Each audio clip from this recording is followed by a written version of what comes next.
Sí, hem assistit a aquesta sessió mitjançant la moció presentada per PP i Ciutadans d'entrada amb un terme que és legalitat i que jurídicament després intentaré acotar i fins i tot ens han donat una breu lliçó de democràcia. He de dir que per mi això està dintre de l'estratègia comú que des de fa temps s'està aplicant aquí a Catalunya i que és molt rendible a nivell de vots a la resta d'Espanya, que és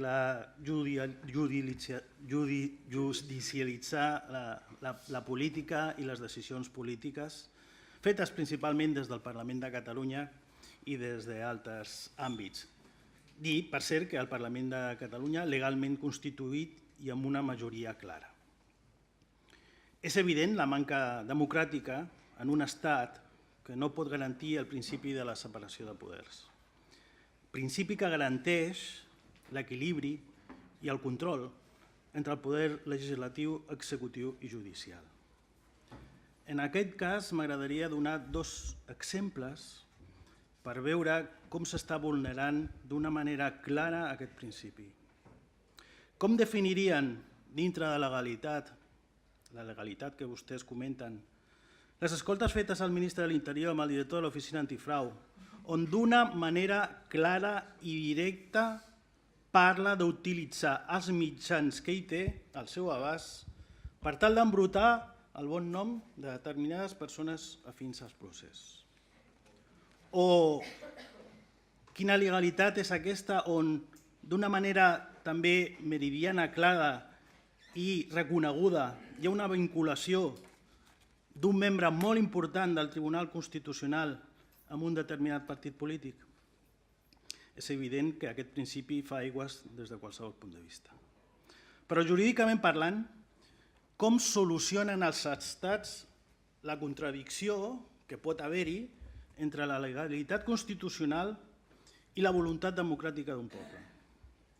Doncs bàsicament amb el dret internacional, bàsicament aplicant les normes de dret internacional. És evident, de tota manera, que per nosaltres la voluntat i la realitat dels pobles passen per sobre i convidem a modificar les lleis. Però per tal de parlar de voluntat democràtica és necessari fer eleccions. El dret a decidir dels pobles com a principal actiu d'una democràcia viva, oberta, moderna y que sobre todo acepta la diferencia. Yo creo que a estas alturas ya todos lo tenemos claro. Quienes son independentistas, quienes somos unionistas y luego está el Partido Socialista que no sabemos si lo tiene claro o no. Pero bueno, nosotros reiteramos todo lo anterior dicho en la presentación de esta moción conjunta con Ciudadanos. No estamos de acuerdo en todas las enmiendas presentadas y reiteramos una vez más nuestra posición de rechazo a toda iniciativa ilegal que se produzca en Catalunya, ahora y siempre. Algunes puntualitzacions. Vostès estan parlant... És que és evident que hi ha una diferència entre el que vostè vol dir i el que realment diu. I aquí està escrit, vull dir, això és un problema de percepció. Vostès parlen d'iniciativa il·legal per part de les institucions catalanes, dels seus representants i càrrecs públics. Vostè ja s'ha arrogat la decisió de si una iniciativa és il·legal o no. Que jo sàpiga no hi ha cap sentència ferma en aquest sentit. Llavors, home, un dels principis també de la democràcia és el dret a la defensa.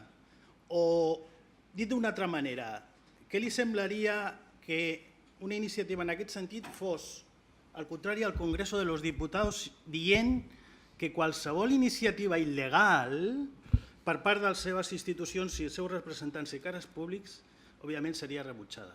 És una obvietat, però a ningú se li ocorreix fer aquesta alternativa, perquè vostè està fent un judici anterior, vostès estan fent un judici anterior, i això, etimològicament parlant, és tenir un prejudici. I vostès tenen un prejudici contra tot el que vingui des del Parlament de Catalunya.